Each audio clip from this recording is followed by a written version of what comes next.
So Ben Shapiro has engaged in probably one of the most blatant cases of playing politics here. Because as everyone's talking about these gas prices and then ways that we can maybe cut off Vladimir Putin and Russia's money line as they invade Ukraine, all these things come together. But a few days ago, Shapiro did talk about ways that we can cut off Russian supply of money, and it had to do with their oil supply. Let's watch. So if you're seeking to dissuade Russia from doing what it is doing, you do need to cut off relations with them. You do need to stop attempting to work with them on issues supposedly important to them.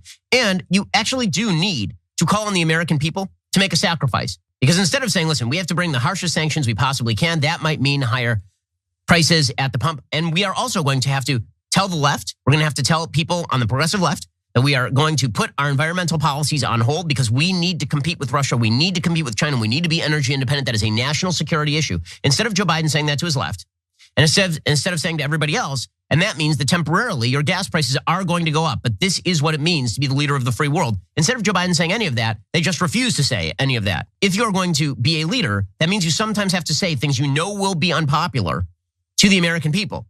Joe Biden isn't willing to do that.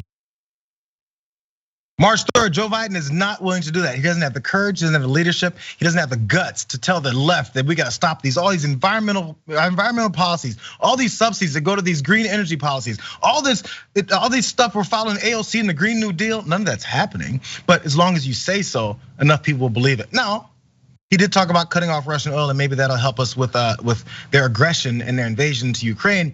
So crazy enough, President Biden is listening to Ben Shapiro. Watch.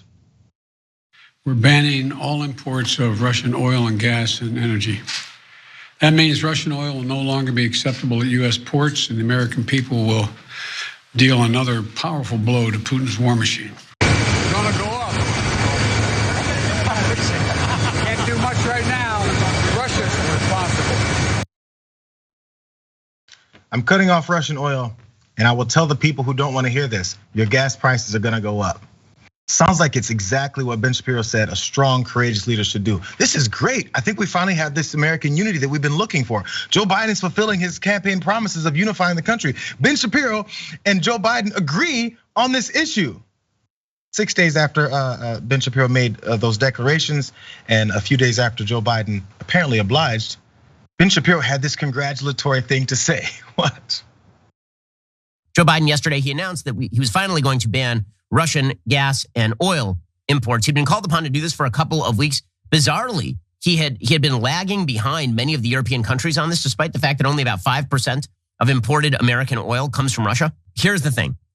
He should have done this a couple of weeks ago when he first rolled out the sanctions. But if he's going to do this now, then it seems as though he is doing this as an excuse. Honestly, it seems as though he is doing this as an excuse so then he can blame Putin and Russia for gas prices that are already rising on his watch. Now, it's the right move to cut off Russian natural gas and oil if you actually are hoping that sanctions are going to effectuate policy change. I'm skeptical that's actually going to happen, but you do want to undermine the Russian war-making machine, I get it. However, you are the president of the United States, and you don't get to just say, wash your hands clean of this thing and be like, yeah, it's all Putin. But that's exactly what Joe Biden is doing now. Now he's going to abdicate responsibility on an issue where, again, he was talking back in November about how gas prices were way too high for most Americans. And so we're just going to pretend that didn't exist. We're going to pretend that the world of high gas prices started spinning yesterday. Nope. One. He